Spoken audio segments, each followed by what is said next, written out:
मुख्यमंत्री आरोग्य मेले का उद्घाटन करते मुख्यमंत्री श्री योगी आदित्यनाथ जी लखनऊ यूपी में आज से फिर शुरू होगा। मुख्यमंत्री आरोग्य स्वास्थ्य मेला पूरे प्रदेश में आज से शुरू होगा। आरोग्य स्वास्थ्य मेला सीएम योगी मेले का उद्घाटन करेंगे। सीएम योगी आदित्यनाथ फर्रुखाबाद से शुरुआत करेंगे। कोरोना के बाद से बंद था आरोग्य स्वास्थ्य मेला।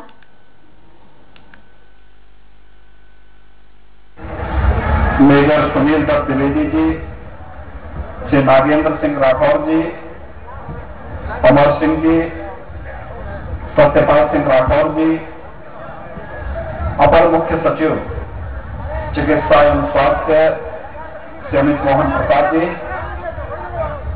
भारतीय जनता पार्टी के प्रदेश के मंत्री श्री कांशु दत्त द्विवेदी जी, जिला के अध्यक्ष रुपेश गुप्ता जी और यहाँ पर भारी संख्या में उपस्थित इस फर्रुखाबाद जनपद से जुड़े हुए सभी भाइयों बहनों, पूरे प्रदेश के अंदर एक बार फिर से हम लोग मुख्यमंत्री आरोग्य मेलों का शुभारंभ कर रहे हैं और यह अवसर आज मुझे प्राप्त हुआ है कि मैं प्रदेश के अंदर 3,400 से अधिक स्थानों पर आयोजित होने वाले इन आरोग्य मेलों का शुभारंभ महात्मा बुद्ध की इस पावन भूमि संकिता से करूं। मैं इसके लिए फर्रुखाबाद की आप सभी नागरिकों को हृदय से बधाई देते हुए आप सबका अभिनंदन करता हूं। एक साथ यहां पर आज विकास की भी अनेक परियोजनाओं का लोकार्पण भी हुआ है, शिलान्यास भी हुआ है। आरोग्य मेला का पूरे प्रदेश के कार्यक्रमों का शुभारंभ भी हो रहा है। यानी 3,400 से अधिक स्थानों पर यह आरोग्य मेला हर रविवार को लगा करेंगे। इस दृष्टि से जो कार्यक्रम आज प्रारंभ हो रहा है, इसका शुभारंभ प्रदेश के लिए फर्रुखाबाद जनपद के संकिता प्राथमिक स्वास्थ्य केंद्र से हो रहा है। इसके लिए फर्रुखाबाद वासियों को मैं हृदय से बधाई देता हूं। आप सबके प्रति अपनी शुभकामनाएं भी देता हूं।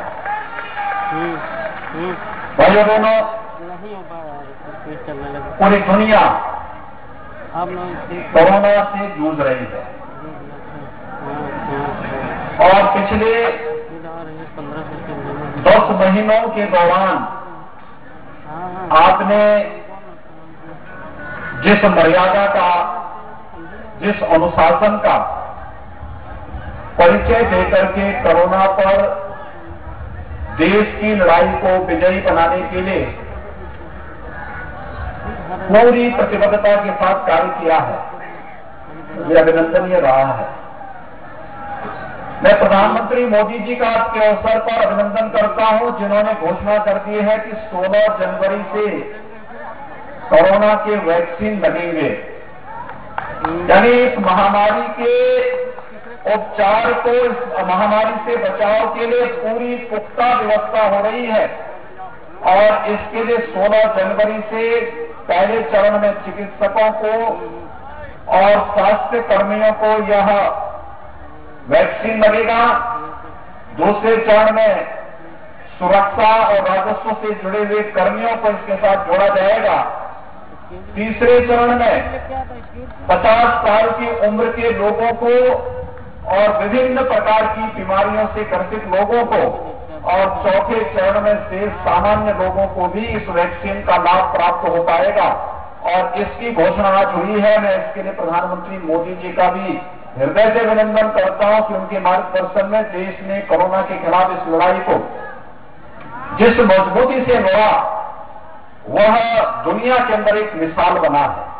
और आज जब कोरोना से सफलतापूर्वक मुकाबला करते हुए हम लोग अब बचाव की उस स्थिति में आ गए हैं कि हर व्यक्ति के लिए बचाव के लिए टीका भी दे सकते हैं और 16 जनवरी मकर संक्रांति के तत्काल बाद टीकाकरण की कार्रवाई प्रारंभ हो रही है। ये सबके लिए, पूरे देशवासियों के लिए प्रशंसा का एक अवसर होना चाहिए। प्रधानमंत्री मोदी जी का मैं विशेष रूप से इसके लिए अभिनंदन करता हूं, उनका आभार भी व्यक्त करता हूं और देश के वैज्ञानिकों को हृदय से बधाई देता हूं, उनका अभिनंदन भी करता हूं। पहले में ये आरोग्य बीमा वास्तव में है क्या, ये जानना बहुत आवश्यक है। याद रखना कि आरोग्यता प्राप्त करना हर एक व्यक्ति का अधिकार होना चाहिए।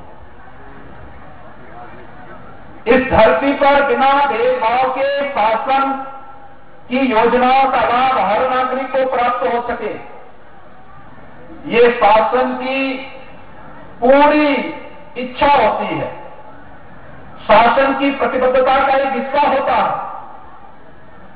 लेकिन बहुत बार शासन की योजनाओं का प्रचार प्रसार नहीं हो पाता और प्रचार प्रसार न होने के नाते योजनाओं के बारे में लोगों को जानकारी नहीं हो पाती है और जब लोग जानकारी नहीं रखते तो इसके बाद बहुत सारी योजनाओं से वंचित रह जाते हैं।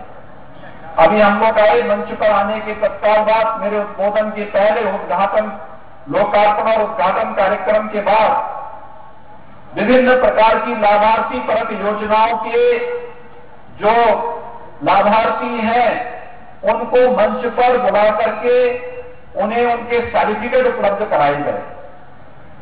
इस सर्टिफिकेट के पीछे का उद्देश्य है, ये इसलिए नहीं कि हम लोग आए हैं और उनके साथ फोटो होगी।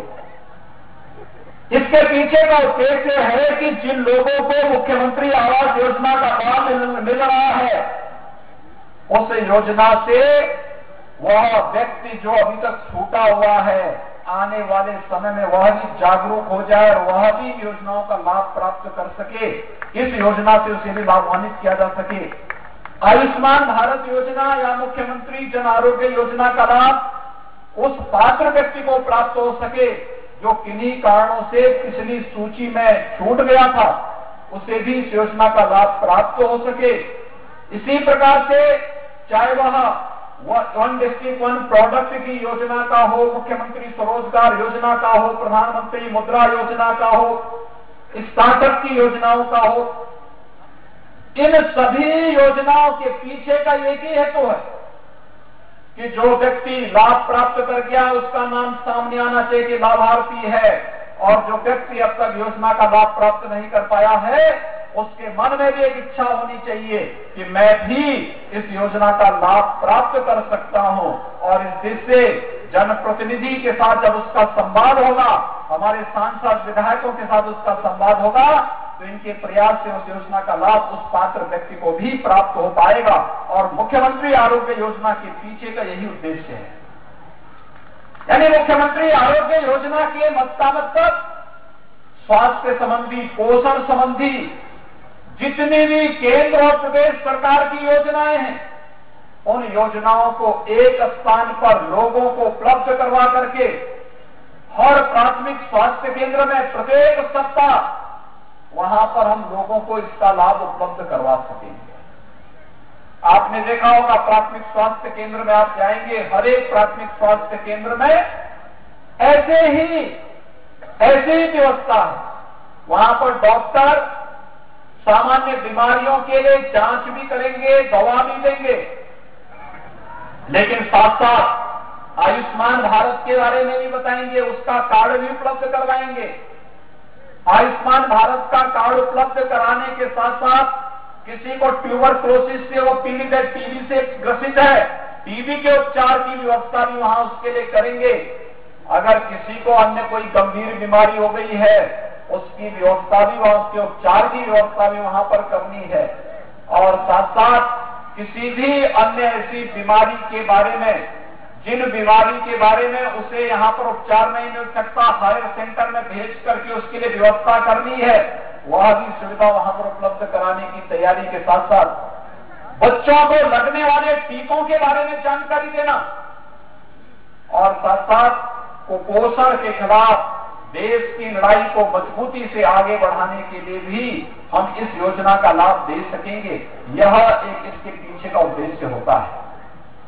और इसी पीछे जब हम लोगों ने पिछले वर्ष 2 फरवरी से मुख्यमंत्री आरोग्य योजना का शुभारंभ प्रदेश के अंदर किया था, पहले दिन 1 लाख लोग आए दूसरे मेले में ये संख्या थोड़ी और बढ़ी, और जब 15 मार्च को अंतिम हम लोग इस मेले को आगे बढ़ा रहे थे, उस समय तक हर मेले में 6 लाख 7 लाख तक लाभार्थी पूरे प्रदेश के अंदर आते हुए दिखाई दिए थे। इतनी बड़ी संख्या में लाभार्थियों का आना मेले की सफलता के बारे में स्पष्ट संकेत कर रहा था। लेकिन उसी समय कोरोना के कारण इन मेलों को हमें स्थगित करना पड़ा था।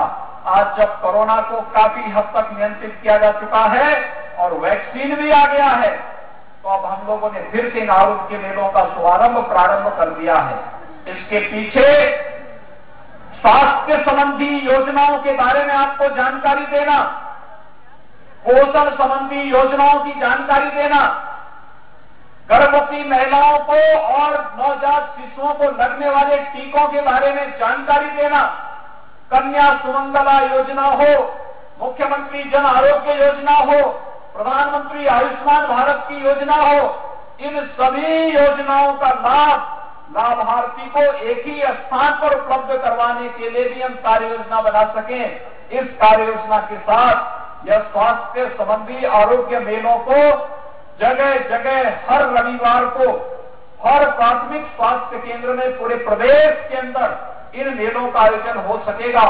इस उद्देश्य से आज मुझे फर्रुखाबाद की धरती पर, भगवान बुद्ध के उत्तरायण की धरती पर आने का सौभाग्य प्राप्त हुआ है। मैं फर्रुखाबाद के आप सभी नागरिकों का इस अवसर पर हृदय से अभिनंदन करता हूं, आपका स्वागत भी करता हूं।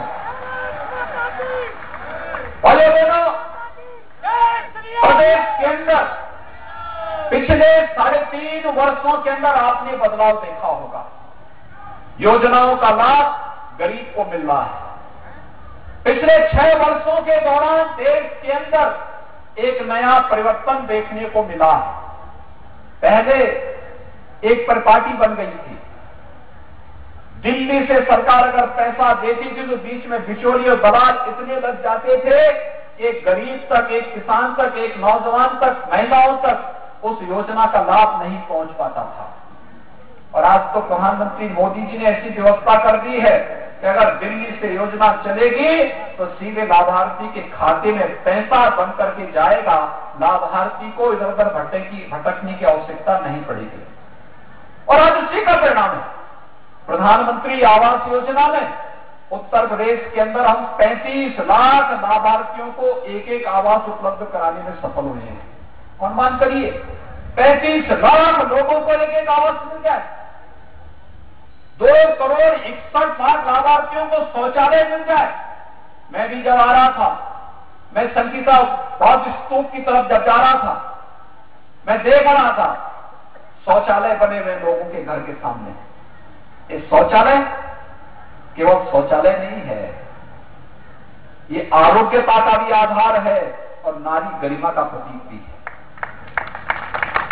ये केवल एक शौचालय नहीं है, ये स्वच्छता का आधार भी है, स्वस्थ बनने की प्रेरणा का आधार भी है और साथ साथ नारी गरिमा की रक्षा का भी आधार है। और इसलिए आपने देखा होगा 2 करोड़ 61 लाख लाभार्थियों को प्रदेश के अंदर शौचालय मिलना।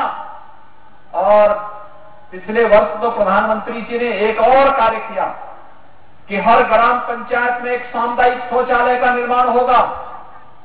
प्रदेश के अंदर 59,000 ग्राम पंचायतें हैं। हर ग्राम पंचायत में एक सामुदायिक शौचालय का निर्माण कार्य किया जा रहा है और गांव की ही किसी महिला को उसके रख रखाव के साथ जोड़ा जा रहा है। उस महिला को 6,000 रुपए महीने का मानदेय देकर के उसके रख रखाव की जिम्मेदारी दी जा रही है। याद करिए, गांव के लोगों के लिए सफाई का भी एक केंद्र और दूसरा एक महिला को रोजगार भी वहां से प्राप्त हो रहा है। यह कार्य भी प्रधानमंत्री मोदी जी ने देश के अंदर सब देश के नागरिकों के लिए उपलब्ध कराया है। यानी हर एक योजना को हमने प्रधानमंत्री आवास योजना दिया हो, मुख्यमंत्री आवास योजना का लाभ दिया हो, आयुष्मान भारत की योजना का लाभ दिया हो या किसी भी योजना का लाभ, इन योजनाओं में किसी के साथ भेदभाव नहीं किया गया। जो भी लाभार्थी है, पात्र हैं, उसको योजना का लाभ मिलना चाहिए। हम भेदभाव किसी के साथ नहीं करेंगे, लेकिन तुष्टीकरण के नाम पर भी समाज को बंटने नहीं देंगे। यही तो कार्य सरकार का है और सरकार आज मजबूती के साथ इस अभियान के साथ जुड़ी हुई है, मजबूती के साथ जुड़ी हुई है। क्या किसान हो, क्या नौजवान हो, क्या महिलाएं हो, पहले प्रदेश के अंदर नौकरियां निकलती थी, फर्रुखाबाद के लोग देखते रह जाते थे, कुछ लोग उसका लाभ ले लेते थे, लेकिन आज जब नौकरी निकलती है तो उस नौकरी का लाभ फर्रुखाबाद का नौजवान भी देता है। 4 लाख नौजवानों को सरकार